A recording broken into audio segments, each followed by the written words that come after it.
Assalamualaikum warahmatullahi wabarakatuh.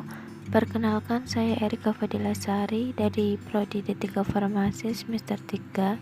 Di sini saya akan menampilkan video tentang pembuatan simplician nabati dari sampel rimpang temu putih. Latar belakang masalah dari praktikum farmakonosi yang berjudul tentang simplician nabati, yaitu farmakonosi mulai berkembang pesat setelah pengetahuan abad ke-19 dan masih terbatas sampai pada uraian makro dan mikroskopis. Dewasa ini perkembangannya sudah mulai ke usaha-usaha isolasi, identifikasi, dan juga teknik-teknik kromatografi untuk tujuan analisa kualitatif dan kuantitatif di bidang farmakonosi. Tujuan praktikum dalam simplician nabati yaitu agar mahasiswa mengetahui adanya kandungan metabolit sekunder dari suatu simplicia tumbuhan temu putih atau Curcuma sidoaria tersebut. Yang kedua, mahasiswa dapat melakukan pembuatan simplicia dari rimpang temu putih. Dan yang ketiga, mahasiswa dapat melakukan uji organoleptis dan fisiologis. Adapun manfaat dari praktikum farmakologi ini yaitu sebagai media pembelajaran dan bahan referensi untuk praktikum selanjutnya, sebagai tambahan pengetahuan bagi masyarakat mengenai khasiat rimpang temu putih, karena banyak di kalangan masyarakat yang belum mengetahui banyak tentang khasiat dari rimpang temu putih ini. Yang ketiga yaitu sebagai pengalaman dalam pembuatan simplicia.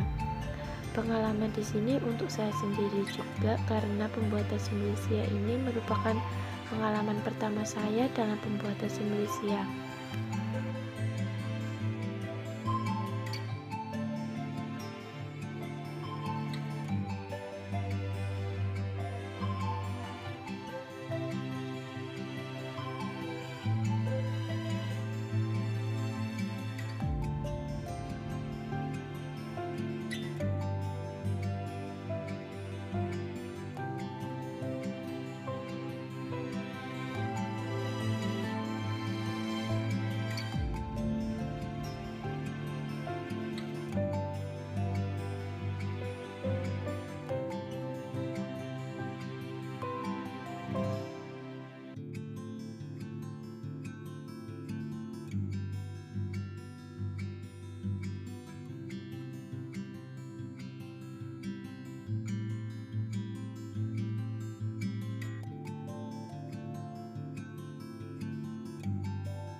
Kandungan kimia dari rimpang kunyit putih ini atau Curcuma sidoaria itu antara lain rimpang Curcuma sidoaria yang biasa digunakan untuk obat-obatan mengandung saponin, flavonoida, dan polifenol. Selain itu juga mengandung ribosom, inacting protein, dan zat antioksidan. Rimpang temu putih mengandung 1-2,5% minyak menguap dengan komposisi utama sesquiterpene. Minyak menguap tersebut mengandung lebih dari 20 komponen seperti curcurinone, sidoarin yang merupakan komponen terbesar dari rimpang kunyit putih tersebut. Dan dalam kandungan kimia rimpang temu putih ini mengandung zat kurkumol dan kurdione yang berkhasiat sebagai anti kanker.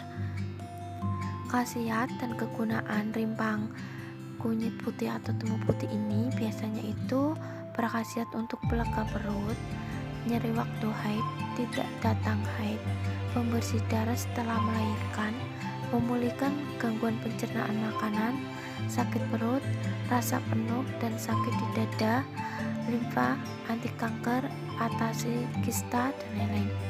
Biasanya untuk wanita yang telat datang haid atau nyeri pada waktu haid itu sering terjadi. Nah, ini biasa digunakan rimpang putih untuk mengatasi masalah tersebut. Untuk mengolahnya menjadi obat, umbinya yang mengandung saponin, flavonoida, dan polifenol dapat diparut terlebih dahulu. Setelah itu diperas dan disaring. Campurkan ke dalam air panas mendidih agar larut dengan sempurna. Bisa diminum dan dicampur sedikit gula agar rasanya enak. Temu putih ini memiliki sifat anti kanker lewat kerja imunomodulator. Ekstranya akan memperbanyak jumlah limfosit, meningkatkan toksisitas sel pembunuh kanker, dan sinetis antibodi spesifik. Sifat-sifat ini akan menguatkan mekanisme pertahanan tubuh terhadap virus maupun sel kanker.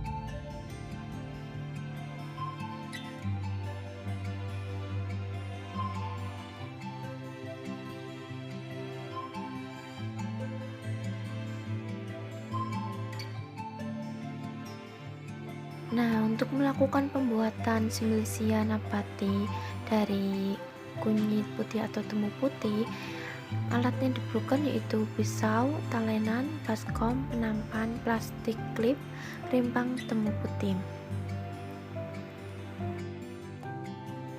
Tahapan pembuatan Similisia. Similisia memiliki tahapan dalam pembuatan, yaitu ada 7. Di sini similisia yang saya akan gunakan adalah temu putih.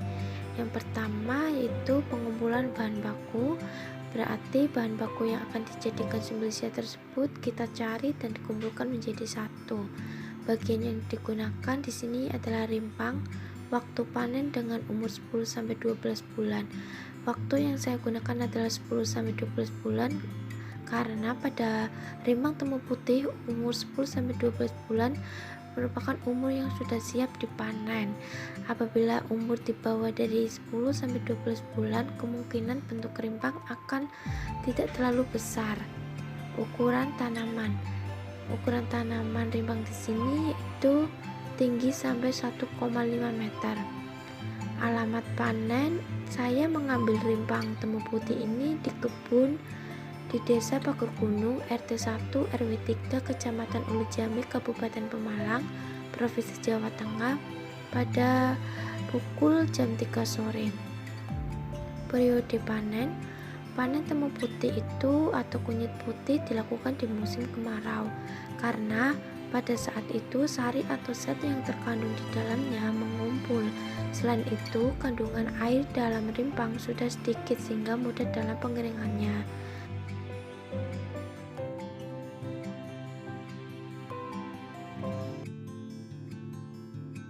Tahapan yang kedua dalam pembuatan similisia yaitu sortasi basah. Sortasi basah ini dilakukan untuk memisahkan kotoran-kotoran atau bahan-bahan asing lainnya dari bahan similisia. Misalnya similisia yang dibuat dari akar yaitu suatu tanaman obat, bahan-bahan asing seperti kerikil, rumput, batang daun, akar yang telah rusak, serta kotoran lain yang seperti tanah itu pada sortasi basah akan dipilih supaya nantinya rimpang yang tadinya kotor menjadi bersih. Similisia yang saya buat di sini menggunakan rimpang. Jadi sortasi basah ini digunakan untuk memisahkan rimpang dari kotoran yang berupa tanah, sisa tanaman, dan gulma itu. Selanjutnya, tahap ketiga adalah pencucian. Pencucian dilakukan dengan air bersih. Jika perlu, disemprot dengan air bertekanan tinggi atau air yang mengalir agar tidak menambah mikroorganisme. Amati air bilasannya dan jika masih terlihat kotor, bisa dilakukan pembilasan sekali lagi atau 2 kali. Hindari pencucian yang terlalu lama agar kualitas dari senyawa zat aktif yang terkandung di dalamnya itu tidak terlarut ke dalam air. Seperti kamu mencuci sayuran itu tidak boleh terlalu lama. Setelah pencucian ditiriskan, kemudian dimasukkan dalam wadah. Wadah di sini yang saya gunakan adalah ember atau baskom ya. Tujuan pencucian bahan di sini itu untuk menghilangkan tanah dan kotoran lain yang melekat pada bahan similisia. Mungkin pada tahapan kedua dilakukan itu sortasi basah. Itu bisa dilakukan untuk menghilangkan tanah atau kotoran yang lain yang melekat pada simbilisia tetapi itu belum terlalu bersih, dan kemudian kita lakukan pencucian agar mikroorganisme yang ada di melekat simbilisia itu dapat dibersihkan secara total. Tahapan pembuatan simbilisia yang keempat yaitu perajangan. Proses perajangan dilakukan dengan pisau dan alat bahan yang akan dirajang itu menggunakan talenan. Perajangan dilakukan secara melintang dengan ketebalan yang tidak terlalu tebal dan tidak terlalu tipis, karena jika terlalu tebal kemungkinan proses pengeringannya akan terlalu lama. Perajangan digunakan untuk memperluas bahan baku atau bisa mempercepat pengeringan. Nah, untuk bahan simbilisia yang seperti dari temulawak, temu giring, jahe, kencur, dan jenis lainnya itu dihindari perajangan terlalu tipis untuk mencegah berkurangnya minyak atsiri. Selama perajangan, seharusnya mikroba tidak akan tumbuh. Tahapan pembuatan simbilisia selanjutnya adalah pengeringan. Pengeringan rimpang dilakukan selama 3-5 hari atau setelah kadar airnya di bawah 18%. Pengeringan rimpang temu putih ini saya lakukan selama 1-1,5 hari untuk mendapatkan hasil rimpang temu putih yang kadar airnya tidak terlalu tinggi, atau bisa dikatakan bahwa rimpang temu putih yang saya buat itu memiliki kadar air yang di bawah 18%. Pengeringan ini saya menggunakan dengan sinar matahari. Pengeringan sinar matahari ini dilakukan di atas tikar atau rangka pengering. Di sini saya menggunakan penampan untuk medianya. Pastikan rimpang tidak saling menumpuk selama pengeringan. Harus dibolak-balik kira-kira setiap 4 jam sekali agar pengeringan merata. Lindungi rimpang tersebut dari air, udara yang lembab, dan dari bahan-bahan di sekitarnya yang bisa menyebabkan kontaminasi. Pengeringan ini bertujuan untuk menurunkan kadar air atau menghentikan aktivitas enzim. Tahapan yang keenam adalah sortasi kering. Pada sortasi kering ini, rimpang temu putih dilakukan dengan cara memisahkan bahan-bahan dari benda asing seperti kerikil, tanah, atau kotoran lain. Sortasi kering ini merupakan tahap akhir yang dilakukan dalam pembuatan simbilisia sebelum lanjut ke tahapan pengepakan simbilisia dan penyimpanan simbilisia.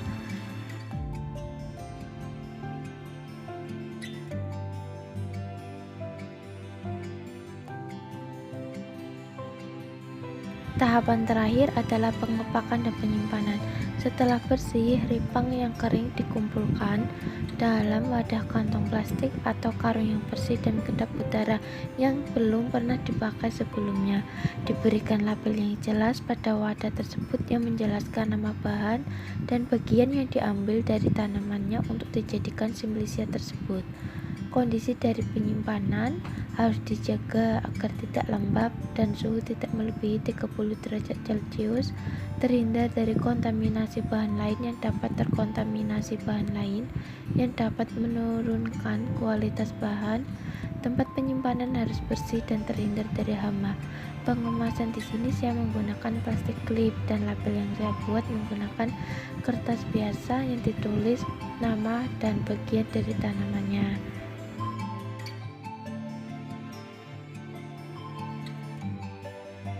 Di sini saya melakukan beberapa pengujian. Yang pertama adalah pengujian fisiologi, yang kedua pengujian morfologi, dan yang terakhir adalah pengujian anatomi. Yang pertama adalah pengujian fisiologi. Curcuma pseudoaria yang merupakan suku Zingiberaceae termasuk kelompok tumbuhan C4. Tumbuhan C4. Dan pengujian yang kedua adalah pengujian morfologi. Temu putih memiliki rimpang berbentuk bulat, kulitnya dipenuhi semacam akar serabut yang menyerupai rambut. Rimpang utamanya itu keras dan agak berlendir jika dibelah. Bila dibelah juga tampak daging buah berwarna kekuning-kuningan di bagian luar dan putih kekuning-kuningan di bagian tengahnya. Rasanya sangat pahit. Dan yang ketiga adalah pengujian anatomi. Biasanya pengujian anatomi ini dilakukan secara mikroskopis. Pengujian mikroskopis adalah pengujian di mana menggunakan mikroskop dengan cara sampel tersebut diiris melintang secara tipis dan kemudian diletakkan di kaca objek dan diamati dengan perbesaran lemah sampai tinggi. Di praktikum farmakologi ini masih daring, sehingga pada pengujian anatomi dilakukan oleh asisten praktikum Mbak Nabila yang menggunakan lensa 5x10, 5x5, dan 5x40. Temu putih itu mempunyai anatomi dan struktur yang hampir sama dengan temulawak. Yang membedakan keduanya adalah rizomanya yang lebih besar dan berwarna putih. Rizomanya berasa pahit dan rizomanya inilah yang dijadikan ramuan dalam obat-obatan. Memiliki epidermis yang bergembus, terdapat sedikit rambut yang berbentuk kerucut dan bersel satu.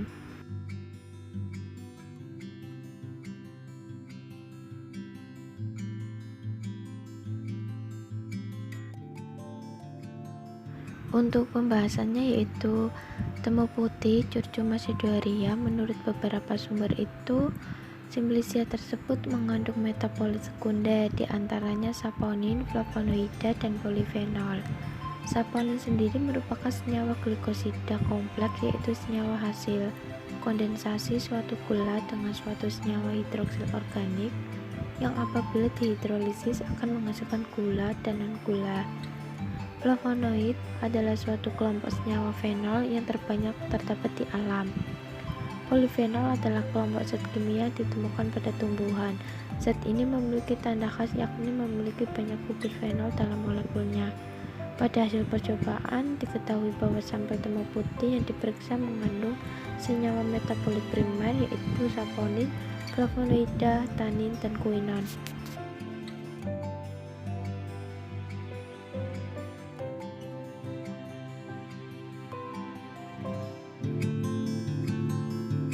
Sekian penjelasan mengenai Simplicia nabati dari sampel rimpang temu putih ini. Semoga bisa menambah pengetahuan kalian, dan mohon maaf apabila ada kekurangan kata dan kesalahan kata. Saya Erika Widilasari dari Prodi 3 Farmasi semester 3. Mohon maaf, saya akhiri. Wassalamualaikum warahmatullahi wabarakatuh.